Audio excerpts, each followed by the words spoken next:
I briefly mentioned this story yesterday, and I really wasn't even going to dedicate an entire video to it, but I changed my mind. I had a couple of you guys reach out to me asking me when I was going to get to Adam Schefter, so here we are.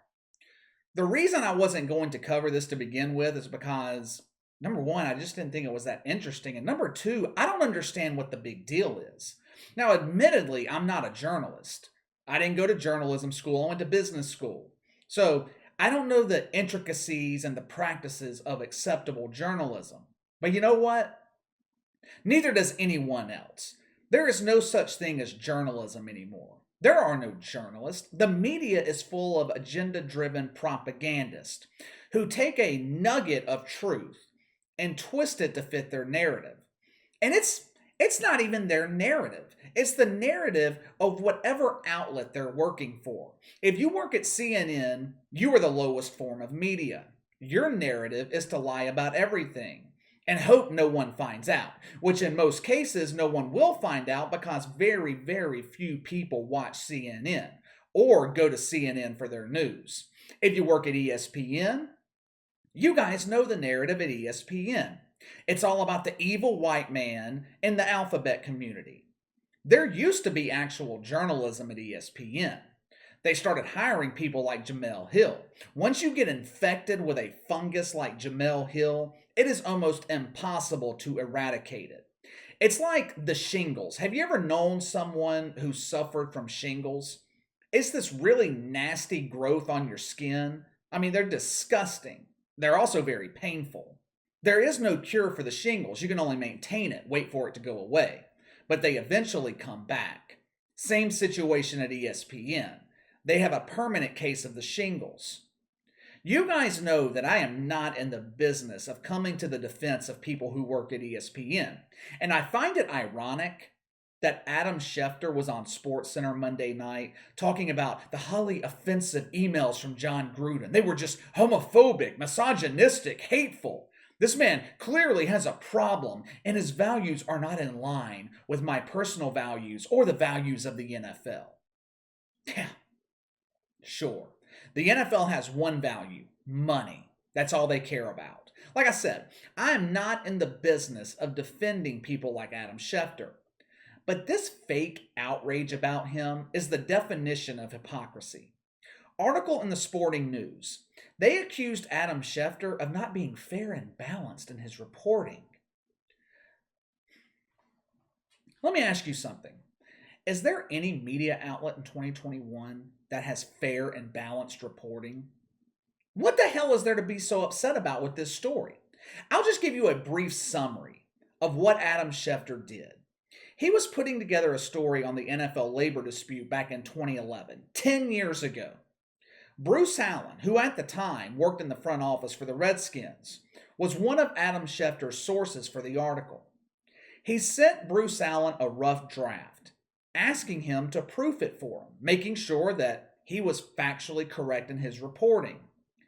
The fake outrage is coming from the fact that, number one, he sent it to Bruce Allen to proof, and number two, he called him Mr. Editor.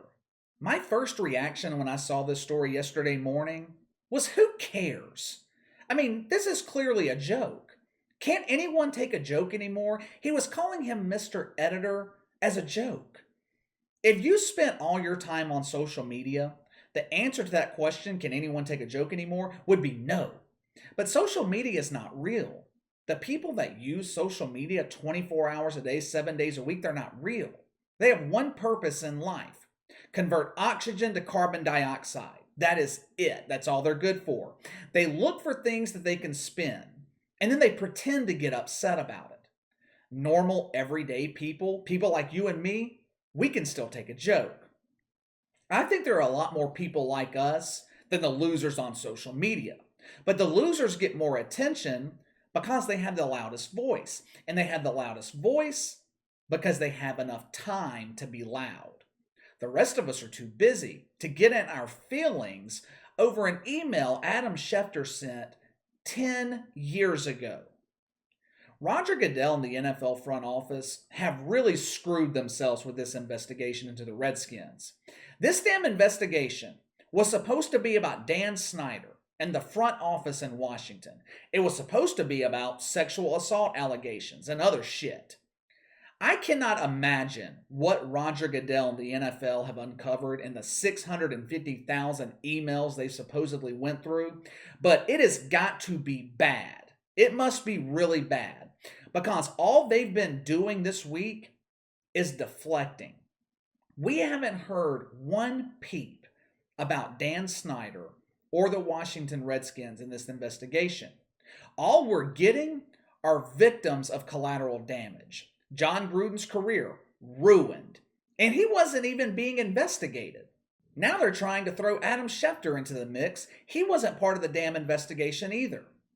The NFL is pulling an old trick that the government uses all the time.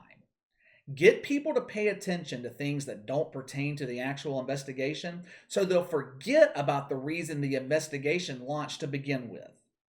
The NFL continues to deny that they're leaking emails to the media, and you can believe that if you want. If you do believe it, shoot me a DM on Twitter, because I have a nice home with a nice pool I want to sell you in Antarctica.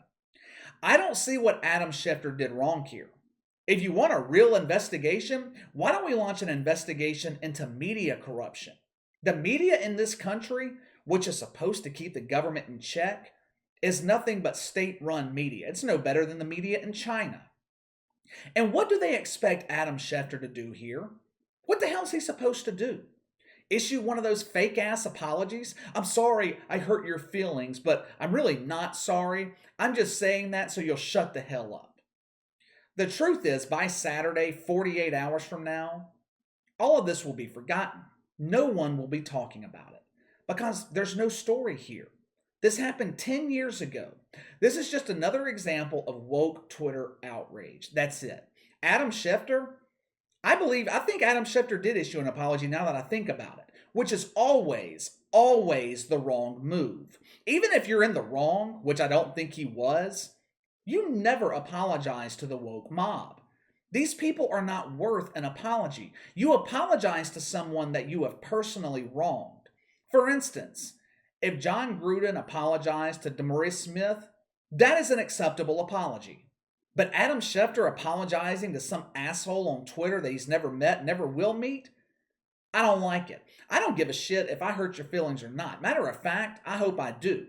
More people need their feelings hurt. More people need to be given an honest opinion. Apologizing to these people, it just gives them more power that they don't deserve. Anyway, you guys let me know what you think of this big news involving Adam Schefter. Do you think he did anything wrong here? Sound off in the comments below. Make sure to like and subscribe. Click the notification bell to receive all notifications from the channel.